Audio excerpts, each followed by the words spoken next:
Continuando con el contenido del módulo 1, vamos a la segunda parte, es decir, vamos a ver ahora lo que son las integrales por sustitución o cambio de variable.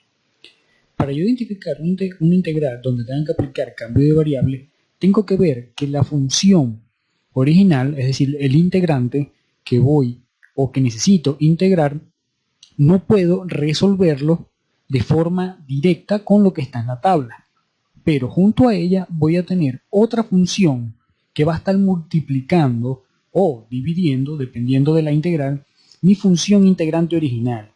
¿Qué pasa? Que esa función va a ser el resultado de derivar esa integrante, es decir, que yo a esa función la voy a llamar como u, y ese u, si yo lo derivo, voy a obtener un diferencial de u, es decir, que voy a obtener esa derivada. Por lo tanto, al yo obtener esas dos partes, lo que voy a hacer es un cambio de variable. Mi función original, que la derivé, la voy a llamar u, y ese resultado que me va a dar derivado lo voy a llamar mi diferencial de u. Entonces, esto me va a ayudar a simplificar esa función original que vino en la integral por una más corta, más sencilla, que voy a encontrar directamente en la tabla. Y voy a poder aplicar la integral según la tabla. Ese resultado al final va a estar en función de u. ¿Qué es lo que debemos hacer? Eliminar u regresando el cambio de variable. Vamos a ver un ejemplo para poder entender mejor este tipo de integrales a través de cambio de variable. Si yo observo, tengo una integral que me dice que es 1 más x al cuadrado todo elevado a la 9. Es decir, tengo un binomio, pero en este caso un producto notable que va a estar elevado a la 9. Si yo busco resolver esto, tendré que utilizar el binomio de Newton o otra aplicación matemática y me quedaría demasiado extenso.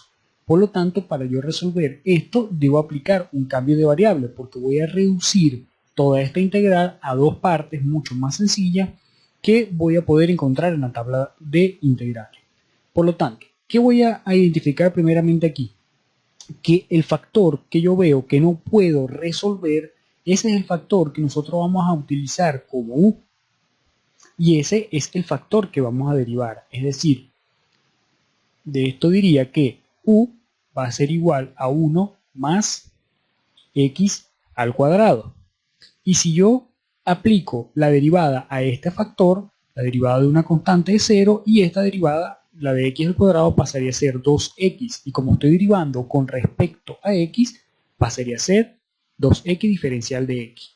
Si yo me fijo, este 2x diferencial de x es exactamente este mismo que yo tengo aquí multiplicándose. Es decir, el g de x derivado que veíamos en la teoría. Entonces, cuando yo una vez encuentro el valor de u y el valor del diferencial de u que me va a dar lo que está multiplicando esa función que yo no puedo simplificar, hago la sustitución o el cambio de variable. Por lo tanto, este 1 más x al cuadrado va a ser u y me queda elevado a la 9. Y este 2x que multiplica el diferencial de x yo lo voy a sustituir por el diferencial de u.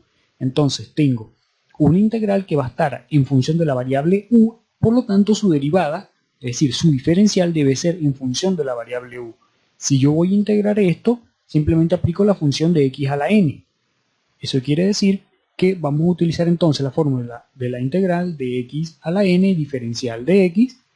Recuerden que es igual a x a la n más 1 sobre n más 1 más la constante.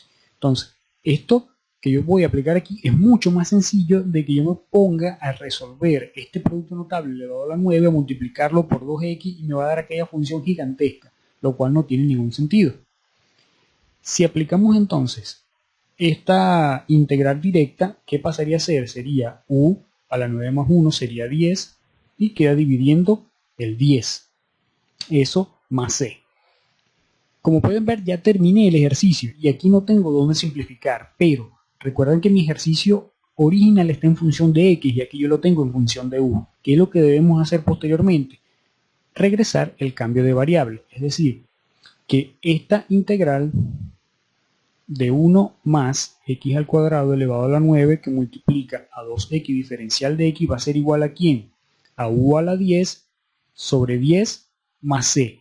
Pero nosotros habíamos dicho que u era igual a 1 más x al cuadrado. Por lo tanto, voy a sustituir entonces el valor de u por 1 más x al cuadrado y todo eso queda elevado a la 10. Queda dividido entre 10 y le sumo su constante.